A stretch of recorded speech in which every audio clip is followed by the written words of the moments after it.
and I'm so happy. It's a lovely Friday, and you are live with CannaTalk with Roz and Eric Range. I want to say good afternoon and happy Friday. Eric, tell everyone happy Friday. Yes, welcome everybody to another episode of CannaTalk with Roz. Again, this has been a great week for us. I hope it's been a great week for you. We had a lot going on this week, man. I don't know. Should we tell them a little bit about some of the things that we had going on this week too? I think we're gonna weave it in, but just kind of give them an idea of the discussion today and what we've chosen to talk about. We're actually getting ready to go into a series, so tell them about the series that we're going into and who our guest is today. Yeah, absolutely. So the series that we're working on now, we just finished up this conversation with hemp this past few weeks, and we've been looking at every aspect of the hemp industry, if you will.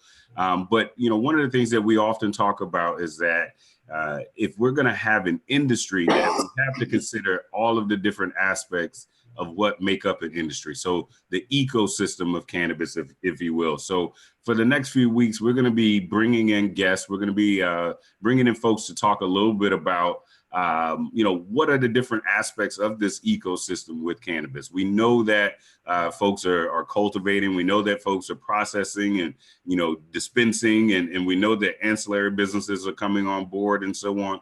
But how important are those to the process? Where do they fit in the process? And, how do we make sure we hold the industry accountable? And I think we'll talk a little bit about that today with our guest. And our guest is Cynthia Brewer, and she is with Evio Labs.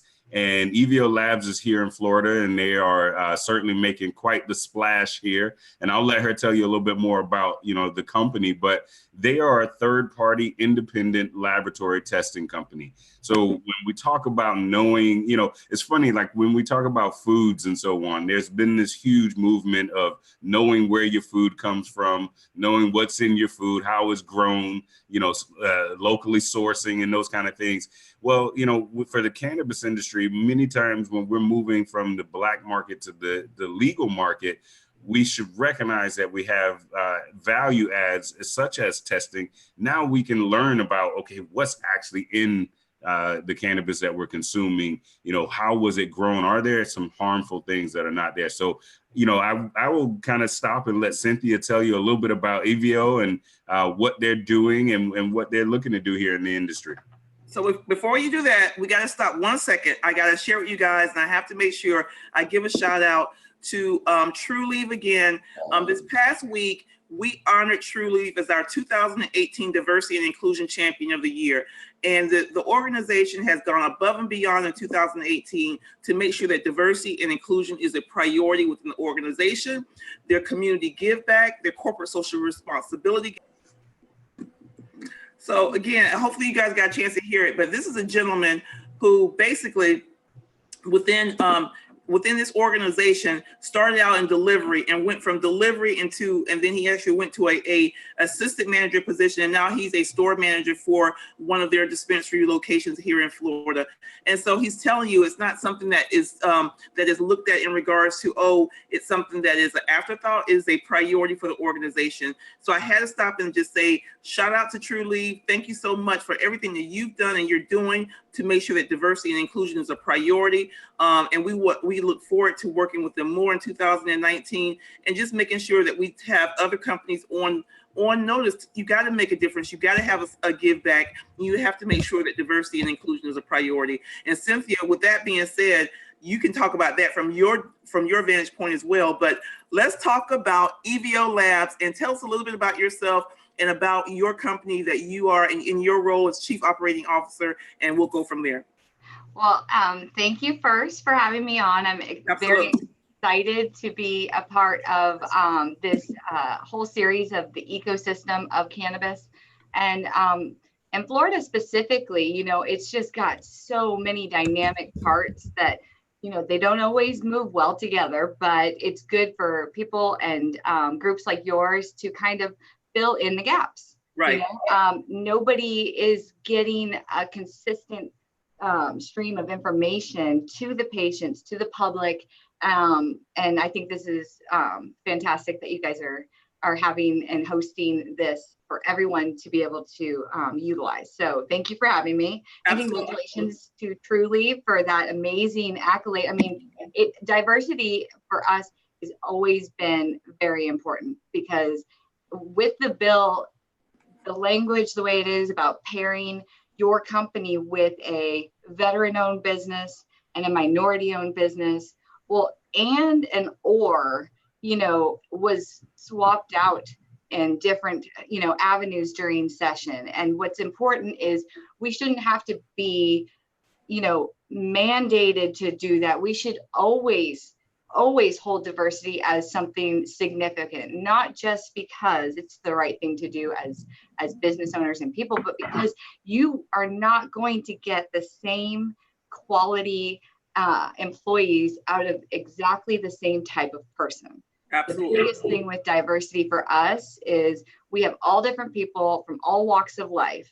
You know, they do have a common you know, thread, and that is, you know, most of them are chemists. Okay. But we take it even further, that you may have come from, you know, this country, that country, this kind of upbringing or that kind of upbringing. We will even take, you know, on the responsibility of trying to get non-cannabis believers who are, you know, applying for positions to become believers, because sometimes, you know, just because they work in cannabis doesn't mean they always believe. Right. Maybe they haven't seen it, but you know, I love my position here with Evio Labs. I love what we're doing. I love where we're going, and you know, always keeping patients as our bottom line, and hopefully we'll continue to be, you know, a big player for Florida and patients. Absolutely. So let's go back a little bit. Evio is not only in Florida. So tell us, it's a corporation that has locations throughout the country. And then tell us about your role here in Florida. Like, again, is it chief operating officer, or what does that entail in your day? Okay, so there is Evio Corporate, which is owned and operated out in Oregon, and they've got multiple locations throughout the United States and then also in Canada. Gotcha. So we are a little bit different. Okay. You know, the leadership that we have here in Florida was very adamant about the way that they were going to implement the Florida Evio brand. And that was, we wanted decision making to be here in Florida by Floridians for Floridians.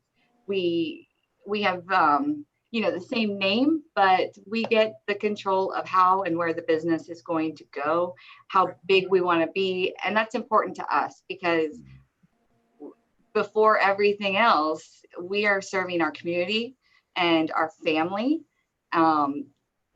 Both James, myself, and Chris all have a personal significant, you know, tie to the medicinal side of cannabis.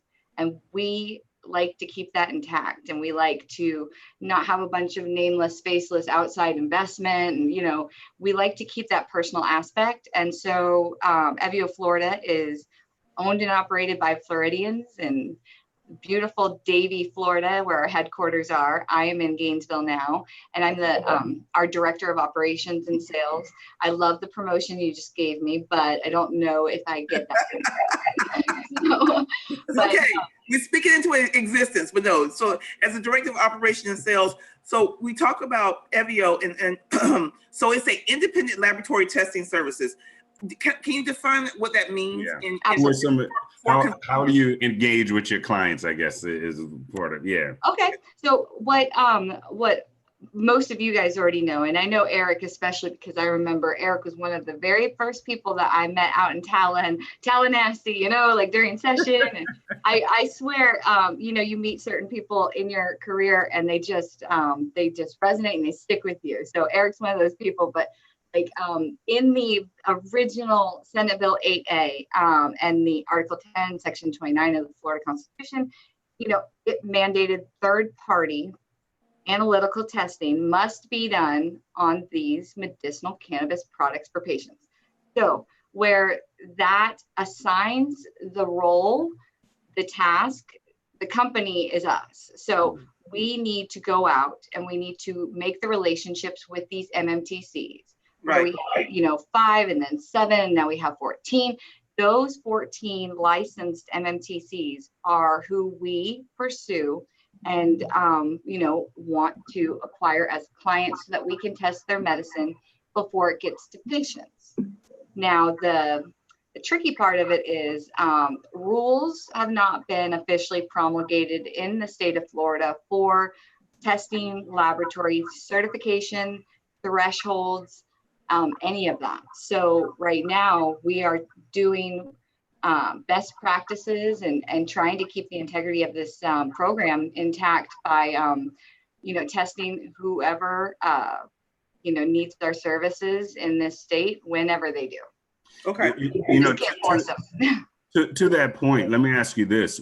Why is it important that we have an outside independent organization who is testing these products before they come to market? Why not just allow, the license holders who are growing it to implement their own controls? Why do we need, or why is it important to bring in a company like yours from outside of that, organization? It's a great question. Great question. So first to it, why would we want the licensed MMTCs to self-regulate? Because, and here's the answer, is because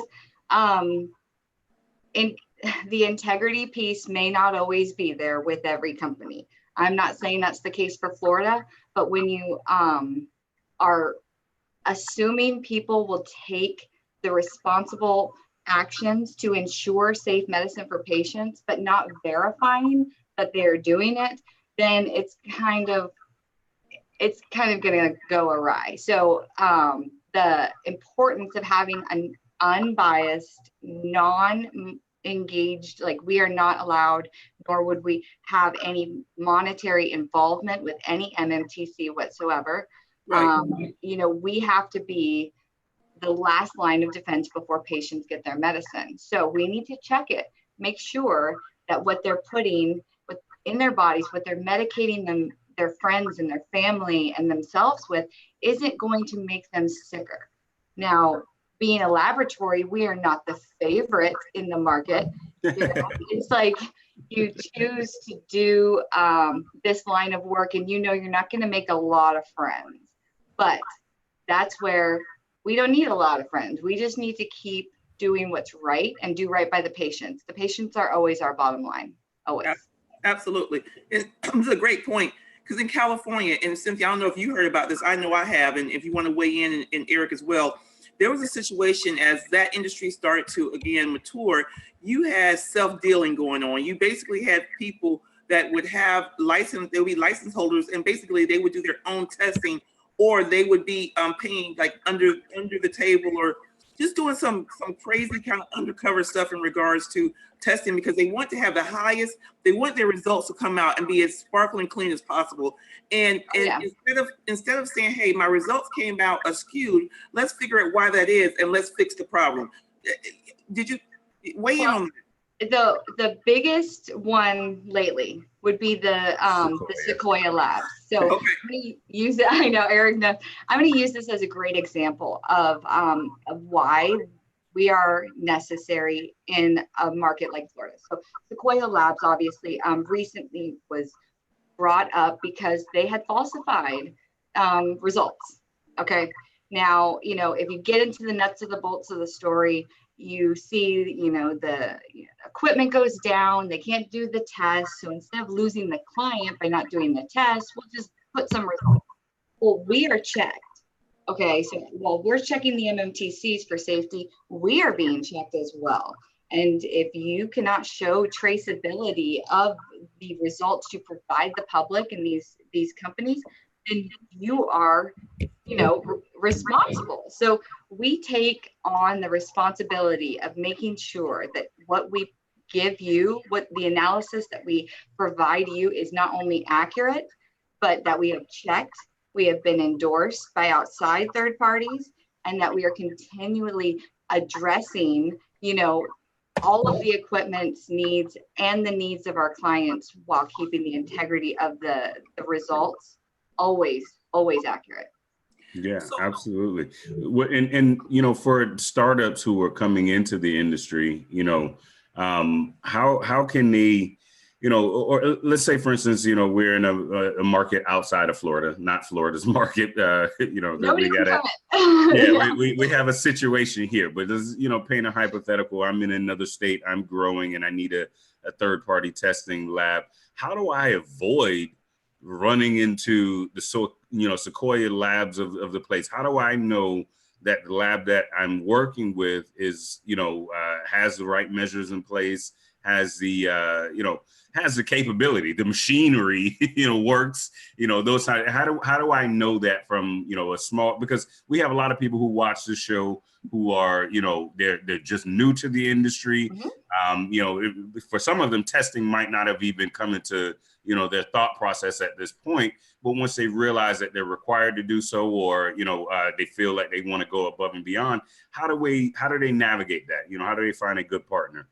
Okay, so much like the patients have when trying to find what medicine is going to work well for them, I have MMTCs that have gone out and shopped around, you could say, for laboratory services. Right.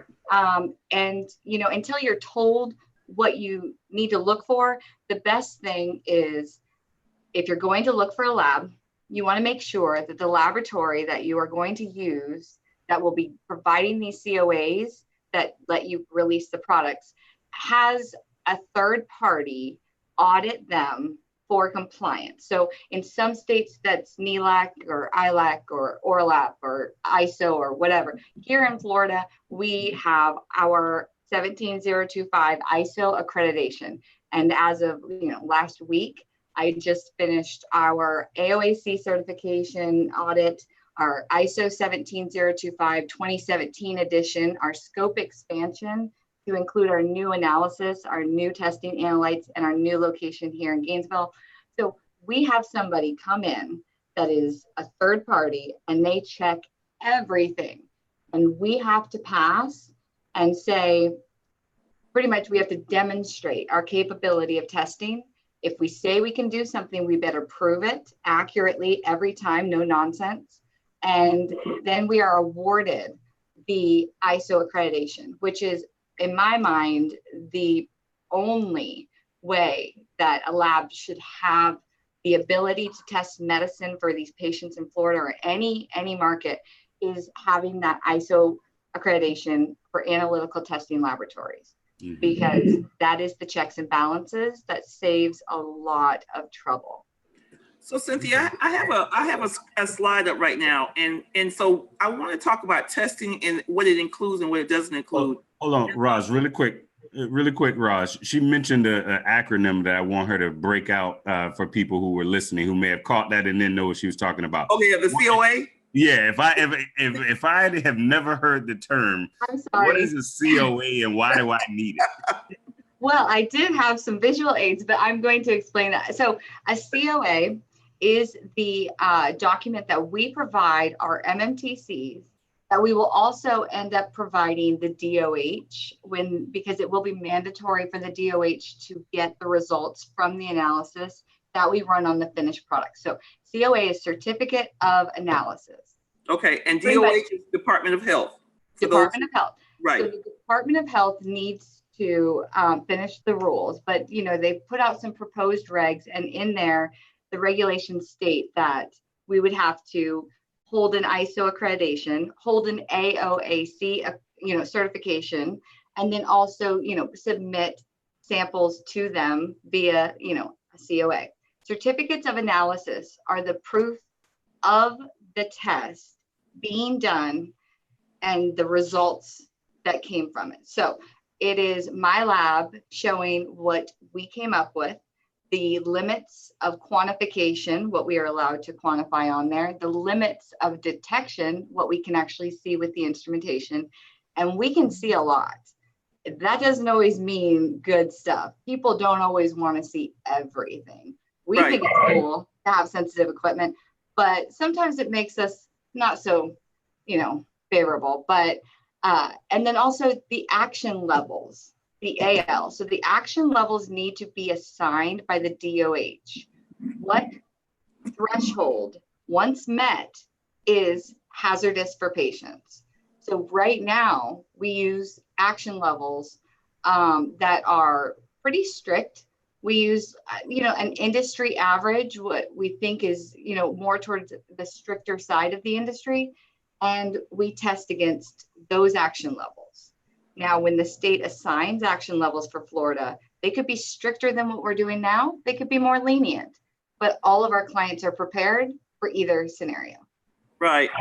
So let me make sure everyone understands. So Evio this is their business they're in, laboratory testing, and the folks that have a license or a permit to cultivate, I don't know if it's also for processing as well. If you test, those that are processed. Well, here in Florida, they do everything all together from seed to sale. So maybe that doesn't make a difference. But I want to make sure people understand that, that Cynthia is basically out there. She's developing her client base. She has to go and earn the people's business to say, hey, why choose me over someone else? This is what we do. This is how we make sure that we're self-regulated. So it is not like just a gimme that they have to utilize her laboratory. And and I'm sure the part of the sales cycle of what you do, that's clearly important, correct? Yes, ma'am. So, there's 14 opportunities out there. Now, we all know there's going to be more. Yes. We are looking forward to those more. And, when they finally get awarded, I will pursue them, very actively. But those 14 right now are all we get. So we have to go and find those relationships. We don't do contracts at my laboratory. We do not do contracts because we don't want you to feel bound to us because of that. We want to earn your business, maintain your business and your trust, in addition to providing you and preparing you for best worst case scenario. So right now we are preparing the current MMTCs that test with us for regulation. It'll be a very smooth transition when the regulations are released. Right. If you don't test with me, which is fine, you have other options in the state. There are other testing laboratories. And I would never speak ill of any competition because I think competition is healthy. It's the laboratory industry because it will help with interlaboratory proficiency testing, which is pretty much validating that you're getting the right, answers when you're asked the right question. So it's always healthy to have those relationships. And so I like the competition, but I don't have to love them. We're all fighting for the same business, but we're not aggressive to one another. So they can go to those labs and get COAs, but maybe they're not getting prepared for the next step. And we have made it our mission to prepare them for the next step. In addition to that, we are certified to audit their SOPs, which was mandated in the bill. Wow. Every MMTC must have their SOPs audited by a third-party analytical testing lab. So we have our certification of that. We're a veteran-owned business, and we're very, very proud of that. It is something that, we hold very near and dear to us, which is service. And in addition to that, we are fulfilling all of the things that maybe they didn't think about, or maybe they didn't remember. Sure. Or maybe the company that purchased them wasn't aware of the bill and wasn't out in Tallahassee with Eric and I, fighting the good fight way back when. Sometimes these things can fall through the cracks, and then we are there to make sure that we recover them appropriately. Absolutely. So I have a slide up, and I recognize that you have 8 Emerald Awards. And so some of these awards are about terpene testing. You're looking for heavy metals. So again, testing is not only about the safety, but also there's a potency testing as well as their genetics. Can you kind of go through like some of the, so you can test for pesticides, but you can also test the potency of the medicine and things of that nature? What does that look like, and how important is that in the whole, the relationship you have with the MMTCs? Okay, so what we consider a reasonable amount of due diligence by an MMTC is a full panel. Okay, so a full panel of tests is what we call it, what the industry will call it is potency. Okay, that verifies the potency of 11, our lab does 11 different cannabinoid analytes, which include Delta-9 THC, total CBD count, CBN, CBG, and you get to see the genetic profile. We like to say that chemical profile instead of strain, you know, because it can be a little difficult to get people used to the strain names, but you get to see the potency in 11 different, you know, analytes and how that represents your medicine. And then, you know, how potent is the THC? Is it something that's, you know, bragging rights, or is it something that's a little bit more one-to-one mellow? And that is very important for patients. Terpenes is wonderful if you have a beautiful terpene profile from, you know, a flower product that you had grown that you can send us. That now you cannot sell flower in Florida, obviously, but to be able to see the profile is very nice. If there are terpenes present, we have a vast amount that we test for. And then those are the two good things that everyone loves. Everyone loves the potency, loves the terpenes all day. Then we get into like the nuts and bolts, the important stuff. Heavy metals. We test for 4 heavy metals that could potentially affect someone's health. You know, lead, cadmium, arsenic, mercury. We've got residual solvents, things that could be left behind after processing. So turning it from a flower or biomass into a concentrate involves a lot of different items, and some of those could be hazardous to patients. Butane, acetone, acetonitrile, ethanol, methanol. So we have equipped our team to test for, you know, over 45 different solvents, and, you know, that could be in there. And sometimes they are, you know, and then we hold the thresholds to where they need to be to keep patients in a safe, you know, range. Then we also got mycotoxins, microbiology, and pesticides. Pesticides, no nonsense in the state of Florida. They're very aggressive with that. And, you know, we've got 66 or so on our list. Mycotoxins are toxins that can be put off by microbiology, E. coli, salmonella, you know, living organisms that can grow and put off those toxic materials that could be hazardous to people with immune deficient, you know, disorders. That's the stuff that probably makes us less popular. You know, that's the stuff that maybe if you're on the fence about testing that you don't really want to see, but it's necessary. It doesn't mean that you have bad medicine. It just means that you're aware of what's in your medicine. Right.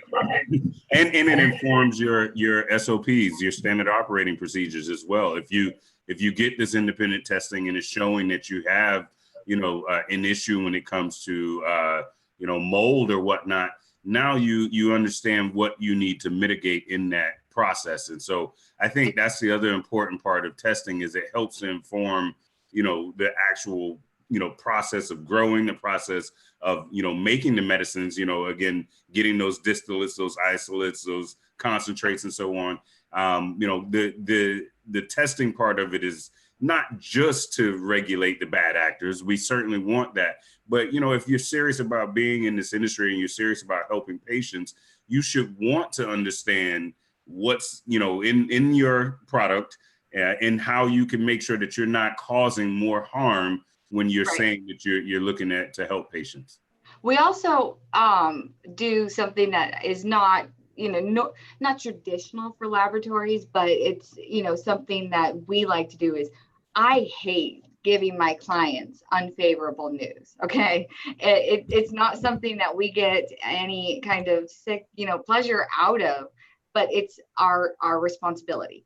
But I'm not going to give you bad news and be like, okay, you know, see you later, like your check and all that stuff. We have a team of professionals, of very, very intelligent people that have dealt with all different aspects of contamination. They can help. If you need help and you ask for help, we can advise on certain things within our scope. Maybe if you have an ethanol problem and the extraction technique that you have, you know, everybody is so closed-lipped about everything. They don't want to talk about the good, the bad, the ugly. They don't want to talk about anything. Right. They are willing to talk about the not so favorable stuff if we can come up with a solution that's going to help patients. Yeah. And you know, also, the most recent ISO we had just finished, I'm waiting on my certificate or else I'd be holding it up like right now. We are implementing shelf life and stability, which in the edible industry is going to be necessary because, you know, food, expiration dates, degradation, that is important. And those tests take a long time, long time. You So, know, go ahead. Oh, well, I was going to say, you know, I think I really I like the fact that you guys are not just offering the testing services, but you are willing to assist and help folks. One of the things with this industry that I try to impress upon people is that if we don't police ourselves, we're going to get, you know, regulations and things in the industry that we don't want. And so I think it's in our best interest as an industry to be, you know, insightful, you know, to have the vision to say, okay, you know, let's set some best practices. Let's set some minimum standards. Let's, you know, get this right from the onset. Let's police ourselves to demonstrate to the rest of the world and you know, other industries that this is a very serious industry, you know, and I think that's one of our biggest challenges is the overall professionalism of the industry. But I think testing is one of those key components that shows that we are looking to be, you know, biopharmaceutical companies that are, you know, producing high quality meds that are consistent, that people can depend on. But, you know, and more importantly, that they know aren't going to be causing them even more harm when they're looking to solve, you know, already some type of health issue. So speak to the importance of being a, you know, a self-policing industry, if you will. Well, it's different because I don't think that we self-police internally at the lab. What we have implemented from the beginning was setting ourselves to a very high, very strict standard. Like, we will not compromise anything for a bottom line dollar amount. So the focus that James and myself and Chris have always had was a personal relationship with the industry. Something has happened to one of us, one of our loved ones, and that's why we have to keep that give a damn intact, and we will never compromise that. So if that means we may not have all 100% of the market, then that's okay, but we will keep everybody held to the same standard, and we will continue to offer the help when needed. But right now, yeah, it's self-regulation from the MMTC's perspective, because it's their option to test right now. Like, nobody is telling them you must test. They are hoping that they are testing. Mm-hmm. And out of our 14, how many are actually, you know, actively doing that? Again, do you know? Here's the best way that I can say it without breaking privacy or any of the other stuff. Right. I have tested since we opened for 12 of the 14 MMTCs. Have tested versus currently testing is, you know, here or there. But I think everybody cares in the state of Florida. I don't think there's anybody out there that's just trying to, like, you know, capitalize off of a bunch of sick people and put out crappy medicine. I think everybody cares. It's just not enforced. So if it's not enforced, it's like, and it's costly, you know. Doing the right thing when nobody's watching costs money. And you know, it's difficult to try and convince someone to spend money on you know, testing where the value could be in something else for other companies. You know, I like to say that everyone that we have tested for in the state has been, you know, really great to work with. We get to know them on a personal level. We get to see, and everyone in the state has problems. Okay, no one's perfect. And I'll tell you that right now. No one in this state is perfect, because you're asking someone to be seed to sale, be good at everything. you can't collaboratively pull from different parts of the industry. You have to be everything perfectly. Right. If you ask someone to do that, but you never show them how to do that, you know, like you don't see the DOA saying, this is how you grow and cultivate and process cannabis safely without having any problems. Boom. Take, you know, watch us do it. It's expecting someone to be perfect at everything. They're going to have some hiccups.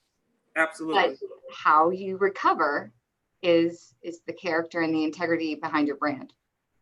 Hey, So. Charles, I want to make sure I'm gonna cut in for a second. If you have any questions, make sure you anything on your side. Oh yeah, I've got a lot, but I've just been all ears because. Sorry, I talk a lot. No. No, This has been great. I mean, for me, I guess the way I look at this, and Cynthia, you could definitely speak up on this. Testing, and just so you know, I come more from an investor perspective, right? So testing is almost the quintessential picks and shovel play out there, right? Because yes, there is, you know, some uncertainty. Do you have to do it or not? But if the market goes as what people are saying, that this is more of a pharmaceutical instead of a, you know, drug, which we all know what it is. If it becomes more of a pharmaceutical, it will need to be tested. If it becomes a nutraceutical in some manner, there probably will be some level, whether it falls under DSHEA or some of these other sorts of things. So no, I'm just loving it. I guess my question to you is more of like a growing up type of a thing. I'm curious, as you guys look at this industry, do you guys see yourself being more like a food tester, like the agriculture guys that verify that it's organic? Are you more of a medical tester, like Laboratory Corporation of America? I mean, they're a big testing company doing it. Like, what's the direction you feel the market's going on that side?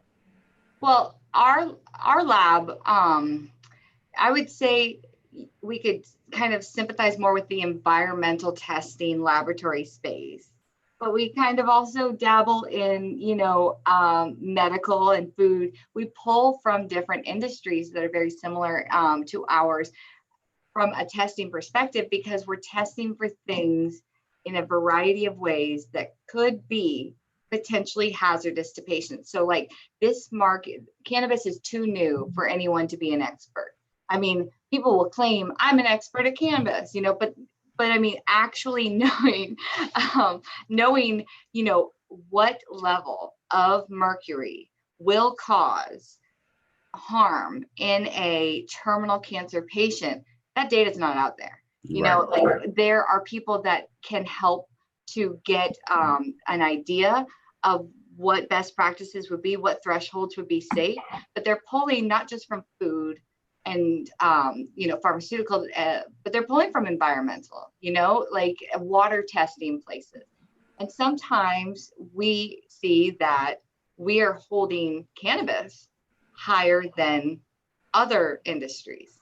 Right. Which, that's fine with me. You know, you could test lettuce with us and pass if we were testing food, or, you know, strawberries. I guess someone recently told me about strawberries being, you know, a little dark side of the food industry. Oh. You know, Charles and I were speaking about that earlier, but, you know, we are taking a plant and we are growing it from the earth, and we are taking it and we were doing a bunch of stuff to it.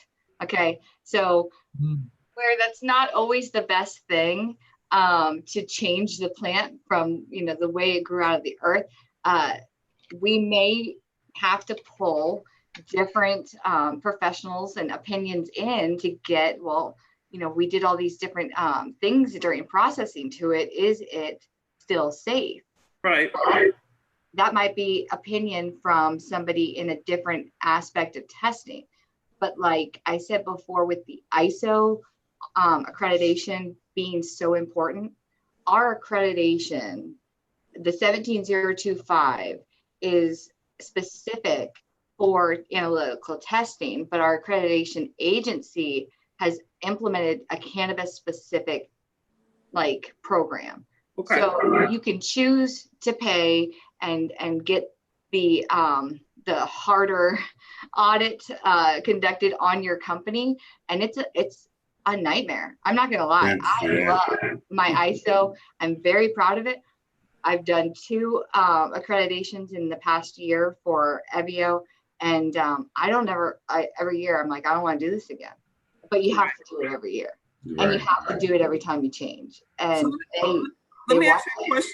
So let me ask you a question, and I'm gonna pivot a little bit. So let's think about outside of Florida.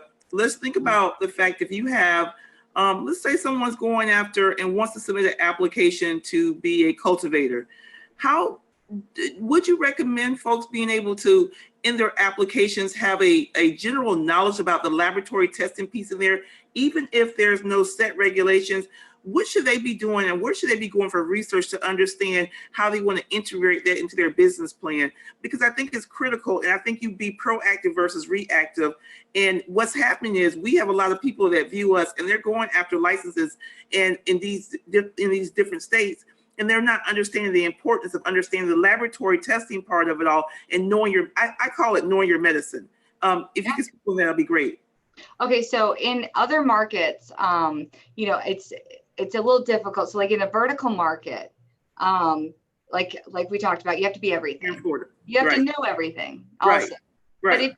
But it shouldn't keep you from attempting to go after a license because you're not these big companies, I feel like everybody should have the opportunity to make the medicine safely. The number one thing is being able to actually conduct R&D testing.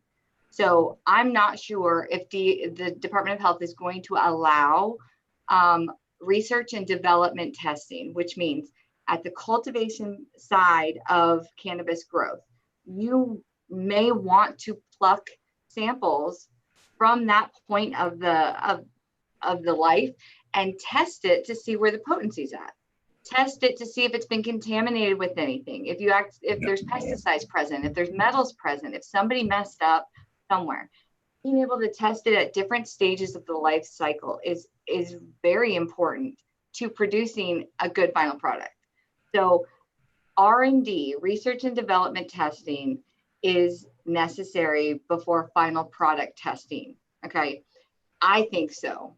Final product testing is always paramount because that's pre-patient, post-processing. So that is right before the patients get it.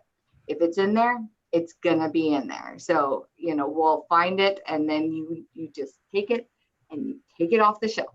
Right. Nobody gets it, like out of your area. Now, it's not even reached the patients yet, and it can't go there until we say, check, you're good to go.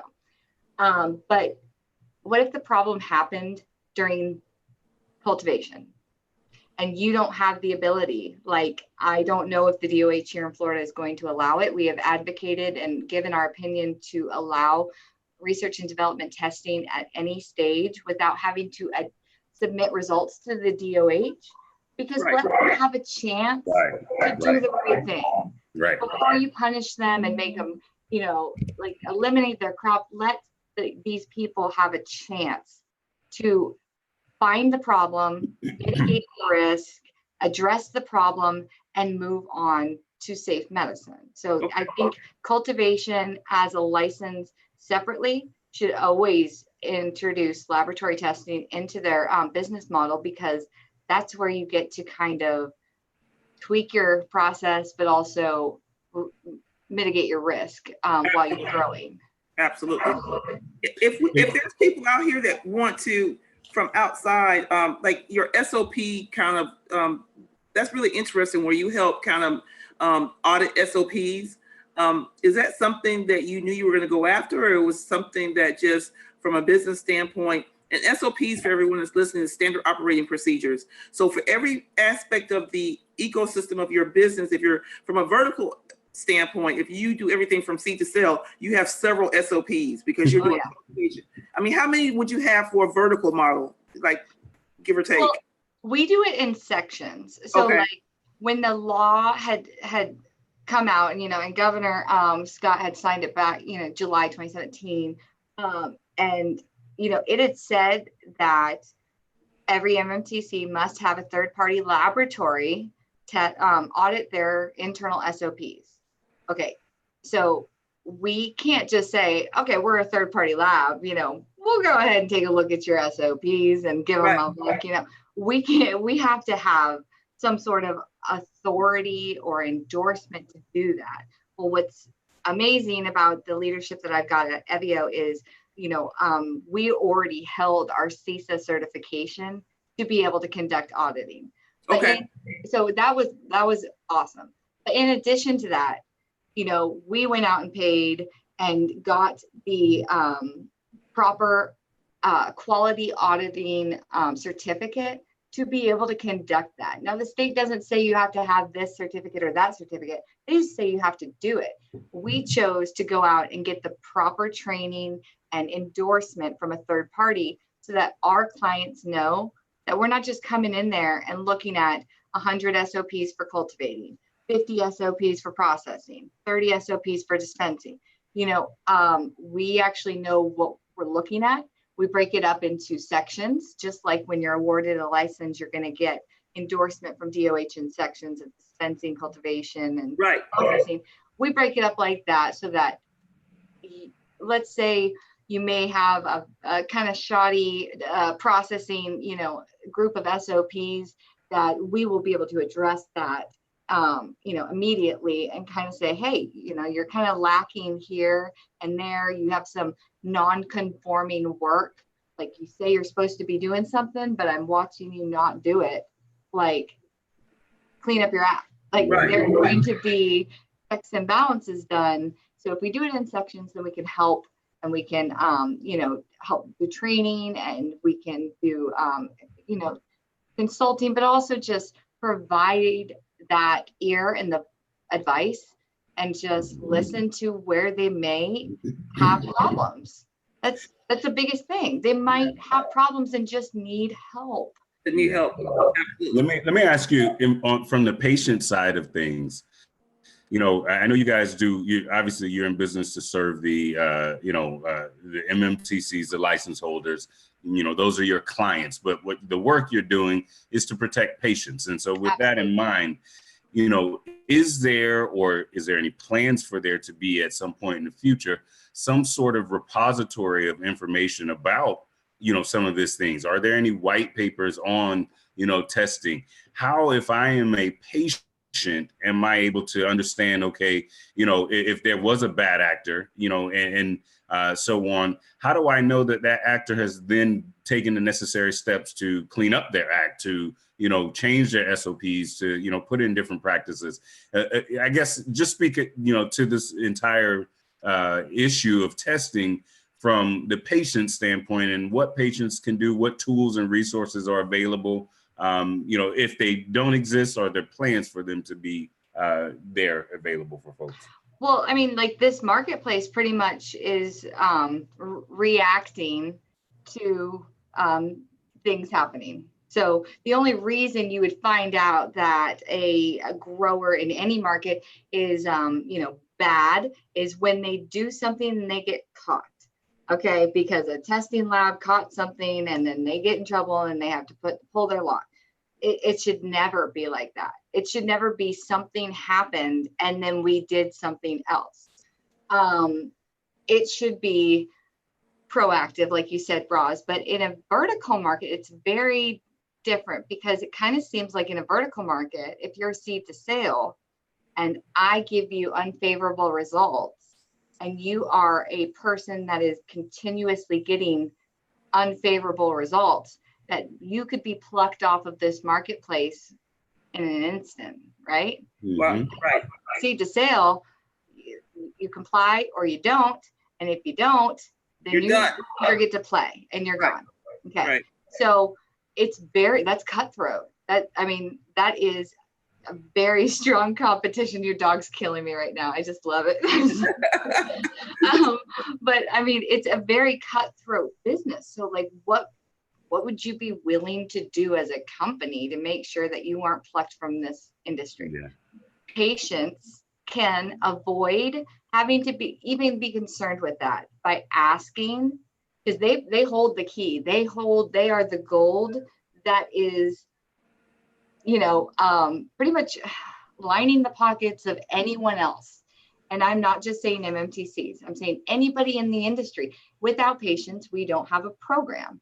We have a lot of patients. So we're going to have a very big program. That's a lot of money.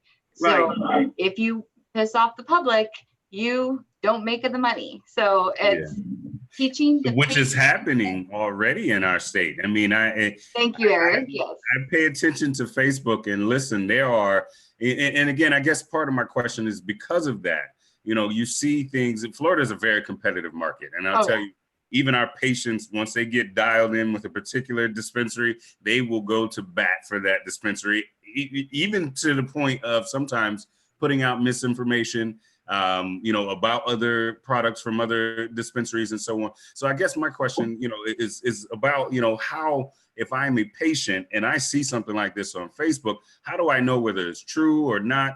Is there or, you know, also from the other standpoint, if I'm a patient and I've gotten a product that has some issues, is there a hotline I can call to report? You know, what can we do to make sure that patients have some tools and resources for themselves? Right now, the best thing for patients to do is ask for the COA.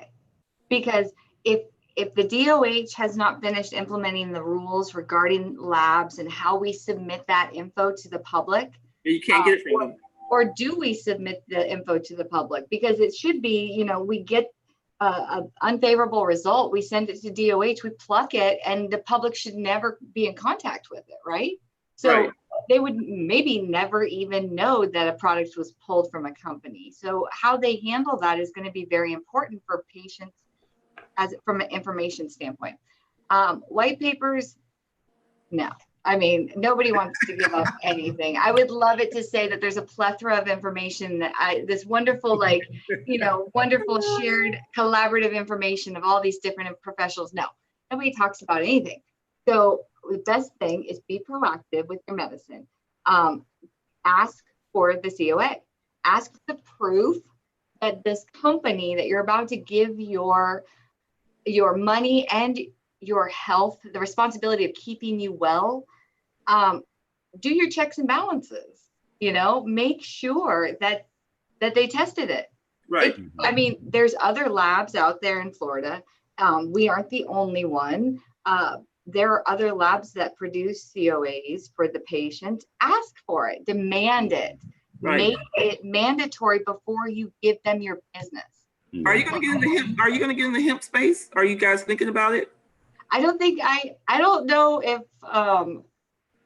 I want to answer that, because I mean, we are always looking at opportunities in different markets, and hemp is huge. Now, you know, we have been asked to participate in different you know, programs, but we want to make sure we are doing it from the analytical testing space, that we we have people here that want to cultivate hemp. It's a wonderful renewable resource, non-consumable product. You know, you're not going to eat it. It's going to be put on your person, not in your person, kind of thing. And so I feel like hemp is fantastic for Florida. If they want it tested, if it's going to turn into a you know, a supplier marketplace from the opportunistic marketplace that CBD is currently in, if they are going to take hemp and put it into that CBD kind of industry, it needs to be tested. It needs to be regulated. We have to hold them to the same standard, because it's going into someone's body. They might not be as sick as the medical marijuana patients, but they are looking for wellness and they are trusting people to do the right thing. Must hold everyone to the same standard. No nonsense.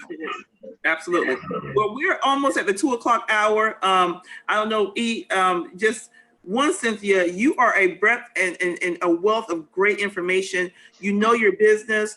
I think that my aha moment was ask for the COA means what again now?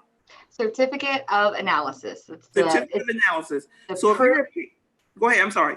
No, it's the proof that testing was conducted on the medicine. And there's also a couple companies, ours especially, that does the QR coding. So if you have a COA, I give you a QR code, you put it right on your medicine, patient can scan it anywhere they are and see the results. Okay. Anytime. Anytime. Transparency. So if you're a consumer out there, if you're someone out there and you go and ask for a COA, and for some reason you have someone that won't share it with you, I don't care if you're in Florida, outside of Florida, Run. Well, I mean, the thing is transparency is important for patients. In a medical market, patient transparency should be number one. If they don't give it to you, if they give you a hard time, make you feel bad about asking for it, if they say it's proprietary or this or that, be concerned, but go somewhere else then. You don't have to run there, and you don't have to put stuff online, right? Because that's not going to help. It's going to scare people. People don't need to be scared. They need to be informed. Yes, absolutely. Ask, and if you don't get it, go to a different MMTC. There's plenty of available medicine. Get your medicine in a safe way. Cynthia, I would love for you to come and do a webinar with our members to talk about even how to interpret that COA. A lot of times, in particular, when we're talking about communities of color moving from the Black market into the legal market, whether that be purchasing or from a business standpoint, it would be helpful to understand what that actually, what they're looking at, how to interpret it, and how to make sure that what they're getting is safe. Because it's one thing to get it in hand and then to be looking at, rocket science. Exactly. So I'm not a chemist. Do that. The other thing I would say as well, and I know we're going over time right now, so I'll just say this really quick. I would love to get some of we have a program where we work with, kids who are in college. I would love to get some internships going with you guys and look at getting some experiences for folks on the testing side of the industry. But and you're more than welcome to come tour our facility here in Gainesville. I invite you all to, come and see the operation. Davey's actively, testing a lot. And so, it's kind of hard to be open to the public, but, Gainesville has got the same equipment, and you're more than welcome to come see what we do and why we do it. Okay. Absolutely. We appreciate you so much, Cynthia. Guys, if you want to contact us with CannaTalk with Roz, you know what? It's another week, oh my gosh, awesome show. We're on IG at CannaTalk with Roz. We're on Twitter at CannaTalk with Roz. You got Eric Range, our co-host. Charles Wu, thank you for always holding us down to make sure that we're coming over live and in color and sounding good. And Cynthia, thank you so much for giving us your time and sharing with us. You have been absolutely brilliant. So this was fun. Sign us off, brother. Sign us off. All right. Again, another powerful week, and let's take this weekend to rest and rejuvenate. Love on your family. Give them a big hug and kiss from me and CannaTalk with Roz. And we will see you all next week when we're hitting the ground running.